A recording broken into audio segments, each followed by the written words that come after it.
Assalamualaikum warahmatullahi wabarakatuh. Saya Isma Ananda akan menyampaikan berita-berita yang berkaitan dengan mutu pendidikan.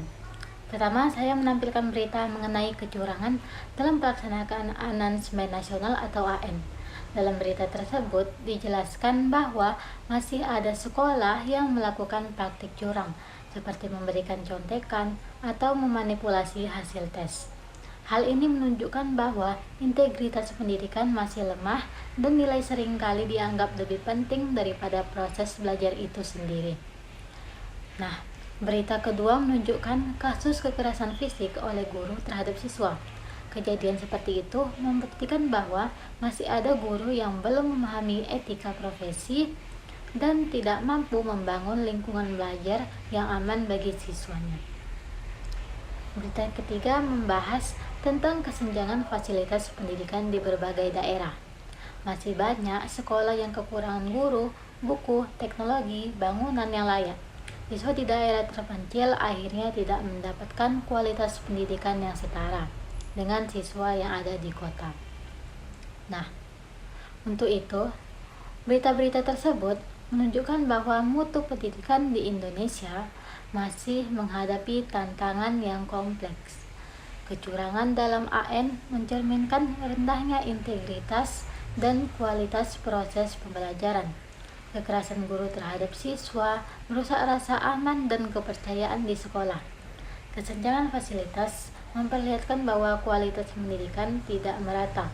Selain itu, adanya perubahan kurikulum yang terlalu sering turut memperburuk keadaan. Perubahan yang cepat membuat guru dan siswa kesulitan beradaptasi, terutama ketika pelatihan dan fasilitas tidak memadai. Akibatnya, proses pembelajaran menjadi tidak stabil dan mutu pendidikan semakin sulit meningkat. Semua masalah ini saling terkait dan memberi dampak langsung pada rendahnya kualitas pendidikan di Indonesia. Nah, untuk solusi untuk meningkatkan mutu pendidikan, kita memerlukan langkah-langkah yang menyeluruh dan konsisten. Pemerintah perlu memastikan bahwa perubahan kurikulum tidak dilakukan terlalu sering, dan setiap perubahan harus dibarengi dengan pelatihan guru yang memadai. Penguatan integritas juga perlu dilakukan dengan memperketat pengawasan dan menanamkan pendidikan karakter sejak dini. Lingkungan sekolah harus dibuat lebih aman dengan sistem pelaporan kekerasan yang jelas dan pelatihan etika pada para guru.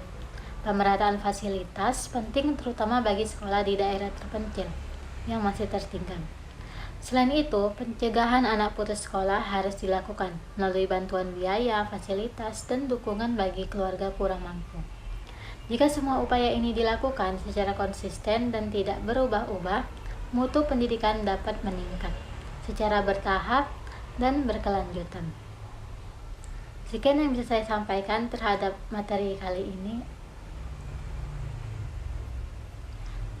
Dari berbagai berita dan permasalahan yang telah ditampilkan, dapat kita simpulkan bahwa mutu pendidikan tidak hanya ditentukan oleh nilai, tetapi juga oleh integritas, keamanan, pemerataan fasilitas, profesionalitas guru, serta konsisten sistem dan kurikulum. Dengan kerjasama antar pemerintah, sekolah, guru, siswa, dan orang tua, pendidikan Indonesia dapat berkembang menjadi lebih baik. Nah, sekian yang dapat saya sampaikan tentang berita-berita yang berkaitan dengan mutu pendidikan di Indonesia. Assalamualaikum warahmatullahi wabarakatuh.